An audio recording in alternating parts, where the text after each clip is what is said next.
Hello दोस्तों। तो दोस्तों, आज का टॉपिक है मॉनेटरी पॉलिसी। नाउ हमने डिस्कस किया था अपनी प्रीवियस वीडियो में factor affecting velocity of money. Okay, and हम आज से स्टार्ट करने वाले हैं मॉनेटरी पॉलिसीज, जिसमें हमने इसके बारे में थोड़ा सा पढ़ा था। ओके, डिस्कस किया था।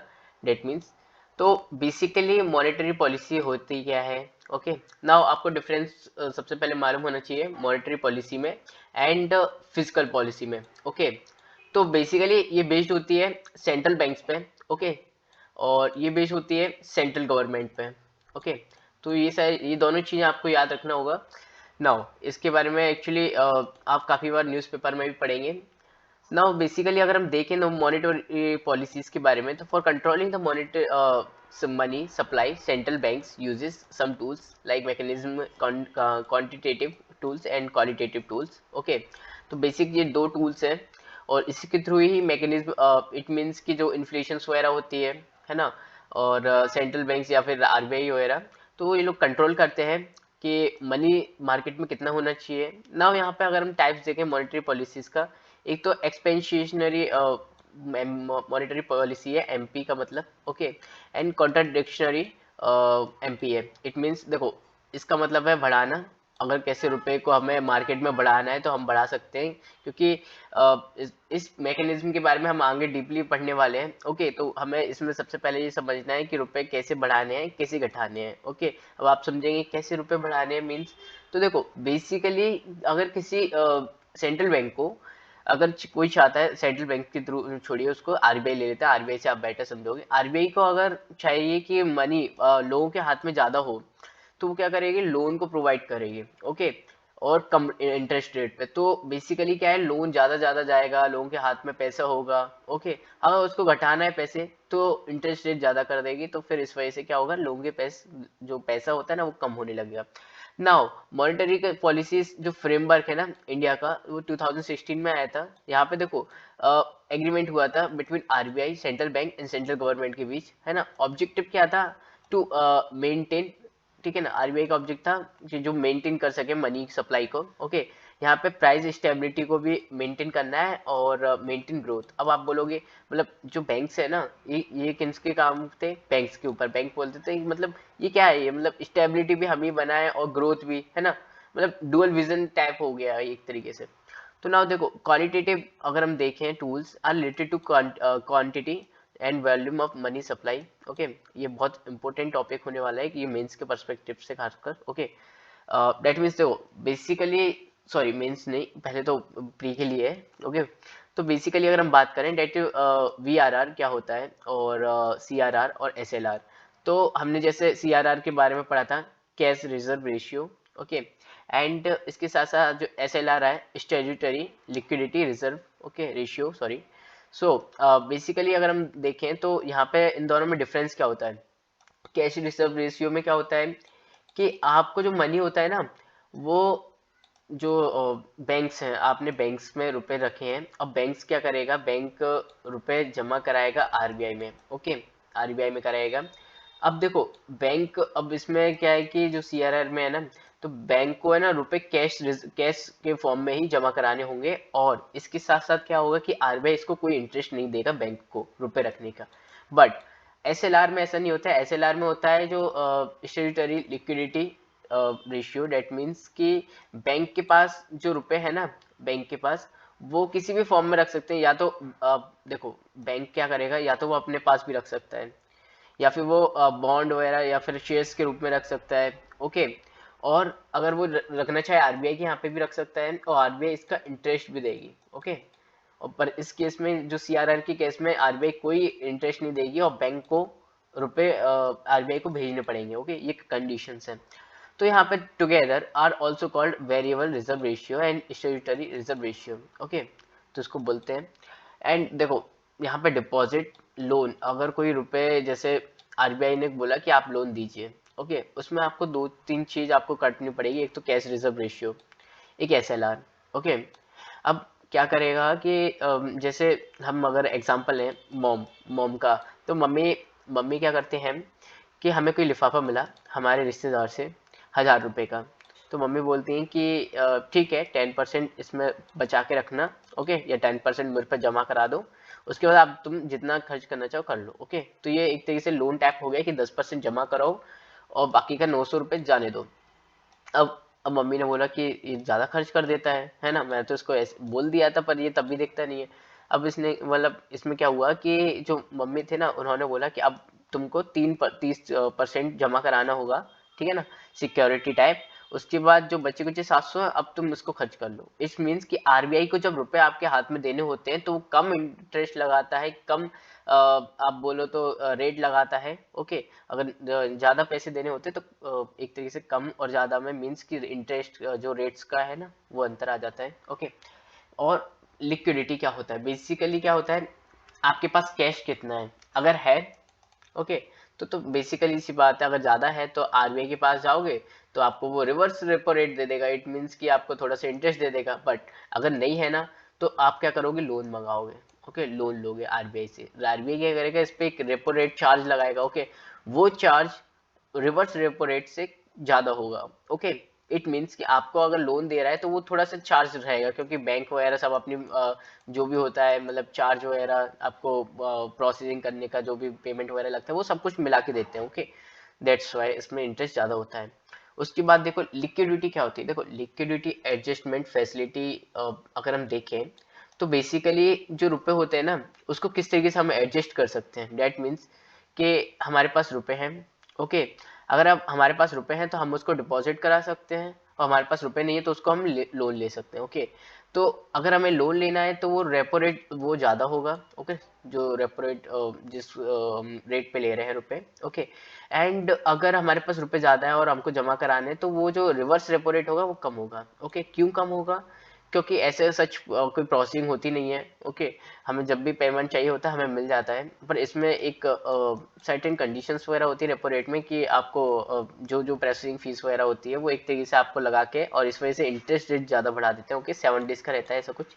नाउ बेसिकली अगर हम बात करें, देखो 7 डेज का क्या होता है वो चीज़ और समझो। बैंक को ना, बैंक अगर चाहे तो यहाँ पे क्या करेगा, आरबीआई आरबीआई के पास आरबीआई के पास क्या करेगा, रुपए लेगा, ठीक है, और उसमें क्या होगा, रेपो रेट में क्या होगा कि आरबीआई ने रुपए दे दिए, 100 रुपए मांगे थे, 96 दिए। ओके, अब यहाँ पे बैंक ने क्या किया, सोने की कंगन गिरवी रख दी। ओके, अब उन्होंने बोला कि अब मैं आपसे ये जो कंगन है ना वो बाद में ले लूंगा। ओके, यहाँ पे 96 रख लिए। ओके, अब जब इस बैंक के पास 100 रुपए आ गए तो उन्होंने क्या किया कि वापस से 100 रुपए दिए, अब बैंक के जो कंगन थे वो ले लिए।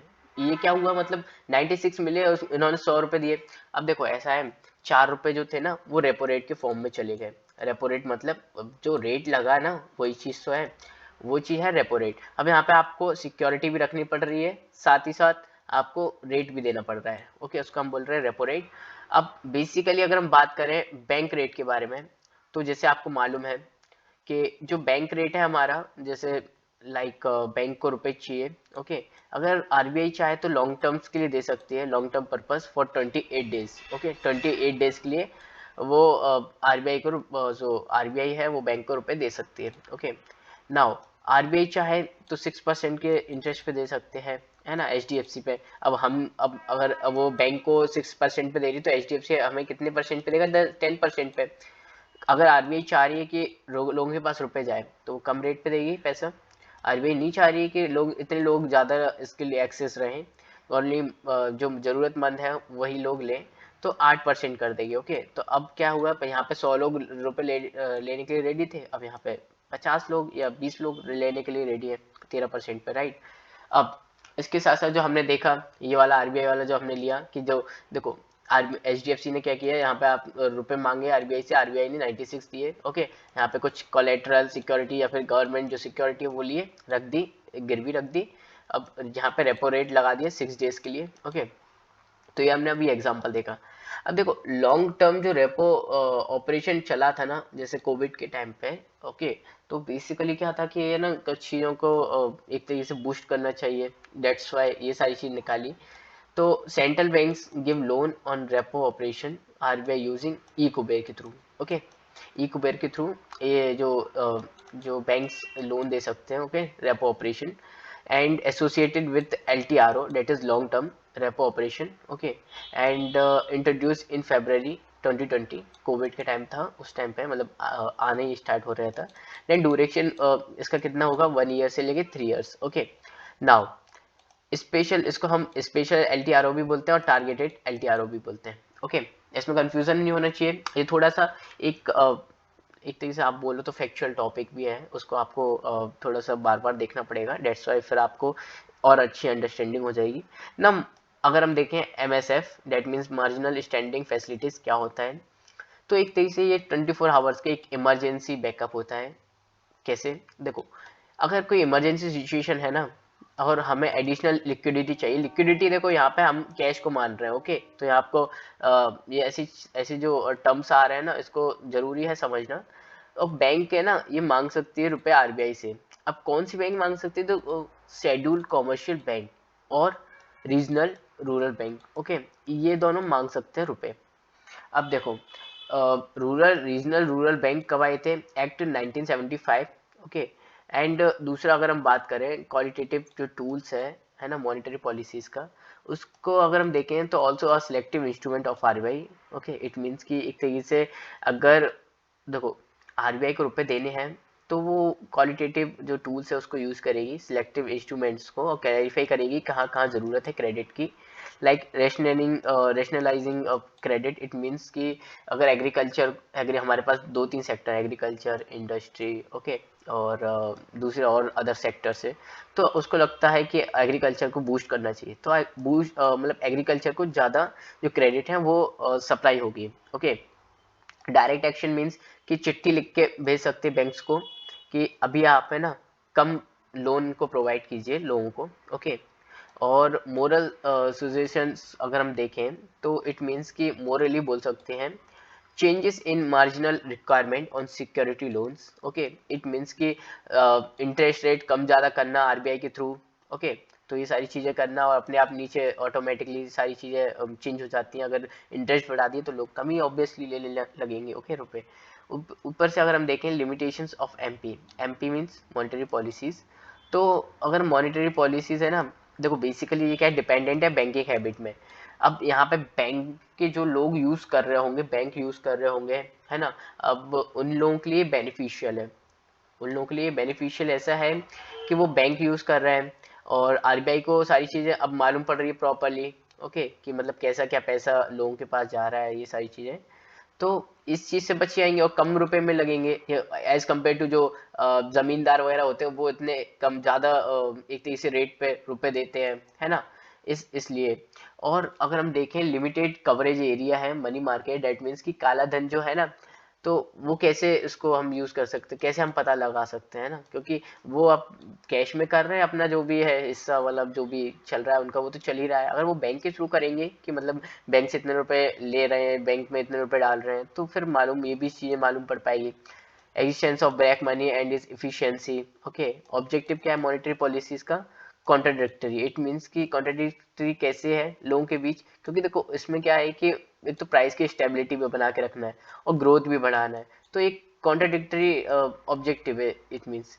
और उसके साथ साथ हम देखें influence in supply chain distribution. Okay, and like क्या हुआ, आरबीआई ने पॉलिसी बनाई, अब उसमें क्या हुआ कि पॉलिसी बनाई और चेंज करी। ओके, तो मनी की सप्लाई चेंज हो गई, मनी की सप्लाई चेंज हो गई, डेट मीन्स कि रुपए वगैरह इंटरेस्ट वगैरह चेंज होने लगे। ओके, तो change in demand and supply, that means कि अब रुपए जो 100 लोग निकालते थे ना रुपए लोन्स पे, है ना, क्योंकि अब इंटरेस्ट बढ़ा दिया गया है, अब वो 100 लोगों की जगह अब निकाल रहे हैं 20 लोग। ओके, तो यहाँ पे price changes, GDP, employment changes, status of change, right, तो ये सारी चीजें चेंज होने लगी। उसके साथ साथ अगर हम बैंकिंग सिस्टम पे अगर हम आए, तो बैंकिंग सिस्टम जिसके बारे में हमने ऑलरेडी हम नॉर्मली हम डिस्कस करते हैं, like banking system is a financial intermediaries. Okay, it means कि जैसे हमें रुपए किसी और को ट्रांसफर करने हैं। ओके, हमें रुपए किसी और को ट्रांसफर करने हैं या फिर हमें आरबीआई से रुपए लेने हैं, तो आरबीआई से हमें रुपए डायरेक्ट थोड़ी ना मिलेगा, हमें बैंक के थ्रू रुपए मिलेंगे ना, लोन वगैरह। तो इट्स लाइक दिस कि फाइनेंशियल इंटरमीडिएटरीज है। एंड इसके साथ साथ to utilise surplus funds by household to they wanted, like जो फाइनेंशियल एफआई मैं इसको बोलूंगा। ओके, शॉर्ट टर्म में तो दो होते हैं, जैसे बैंक्स और non banking financial institutions. Okay, अब देखो यहाँ पे बैंक का फंक्शन क्या है, डिपॉजिट को एक्सेप्ट करना, लोन्स को देना, ओके, क्रेडिट क्रिएशन करना, इट मीन्स कि कैसे क्या हो सकता है, कहाँ पे रुपए हम एक तरीके से लोन प्रोवाइड कर सकते हैं, ओके। उसके साथ साथ फाइनेंशियल फॉरेन ट्रेड, अगर मेरे को यूरोप जाना है, ओके, और यूरोप में पैसा निकालना है तो ये हो सकता है ना। उसके बाद लॉकर्स, सेकेंडरी जो फंक्शंस है लाइक लॉकर्स फैसिलिटीज़ है हमारे पास, डीलिंग इन फॉरेन एक्सचेंज, मुझे म्यूचुअल फंड मतलब जो मेरे पास शेयर्स वगैरह हैं उसको एक्सचेंज करना है, exchange of securities, discounting bills and exchange, okay.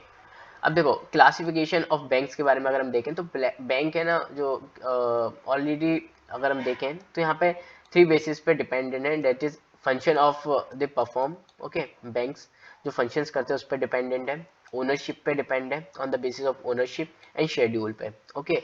यहाँ पे सेंट्रल बैंक्स वगैरह जो आरबीआई टाइप होते हैं, ओके, यहाँ पे ओनरशिप डेट मीन्स जो प्राइवेट पब्लिक बैंक्स होती हैं, शेड्यूल और नॉन शेड्यूल बैंक्स होते हैं, ओके। यहाँ पे अगर हम बात करें कि जो बेसिकली सबसे पहले मैं आपको बता दूं कि प्रायोरिटी वगैरह ये क्या चीज़ होती है। तो जैसे हमने देखा कि एग्रीकल्चर को ज़्यादा ज़रूरत है, क्रेडिट की ज़्यादा ज़रूरत है, पैसे की, ओके। तो उसको बूस्ट करने के लिए कुछ सेक्टर्स लाइक इंपॉर्टेंट सेक्टर्स हैं, तो उनको basic needs of countries given priority, that means कि एग्रीकल्चर को हमें बढ़ावा देना है तो हम सारी चीज़ों के उनके लिए जो जो भी नीड्स वगैरह है उसको फुलफिल करेंगे। लाइक स्टार्टअप है, सोलर पावर प्लांट्स है इंडिया में, ओके, कंप्रेस बायोगैस प्लांट्स हैं, ओके। तो इस तरीके के कुछ कुछ जो प्रियोरिटी बेसिस जो सेक्टर्स हैं उसको एक तरीके से बूस्ट करना ना। इवोल्यूशंस देखें बैंकिंग इन इंडिया, अब यहाँ पे जैसे हम जानते हैं फर्स्ट फेज, सेकंड फेज और थर्ड फेज ना। फर्स्ट फेज में क्या हुआ, फर्स्ट फेज में जो कुछ बैंकिंग्स वगैरह थी उसको लिस्टेड किया और कुछ का नेम्स वगैरह चेंज हुआ। लाइक एग्जांपल अगर हम देखें इंपीरियल बैंक, इंपीरियल बैंक आपने होपली शायद नाम सुना हो, और नहीं सुना तो कोई बात नहीं, आपने इसका लेटेस्ट जो नेम है एसबीआई वो तो सुना ही होगा। तो उसका नेम चेंज किया गया था 1955 में, ओके। 1955 में इसका नेम चेंज किया गया था, इंपीरियल बैंक से एसबीआई बैंक कर दिया था। उसके बाद सेकेंड फेज में क्या हुआ, उसको एक तरीके से नेशनलाइजेशन किया गया था, है ना, कंसोलिडेशन किया गया था बैंक्स का, ओके, ये तो आपको मालूम ही होगा। थर्ड फेज था बैंकिंग 1991, एलपीजी एरा आया था, okay, liberalisation, privatisation and globalisation, okay. Narasimham community जिन्होंने रिकमेंड किया था, ओके, उस टाइम पे जो प्राइम मिनिस्टर थे PV Narasimha Rao. Now basically अगर हम बात करें cooperative banks, so I think आपके लिए ये थोड़ा सा बल्कि हो गया होगा। तो बेसिकली हम इस वीडियो को यहीं पे अपना स्टॉप करते हैं, ओके। इस टॉपिक को अगेन एंड अगेन आप इसको रिवाइज करने की कोशिश कीजिएगा, तो आपको ये सारी चीज़ें जो डेटा है वो आपको एक तरीके से थोड़ा सा रिवाइज होने लगेगा, ओके।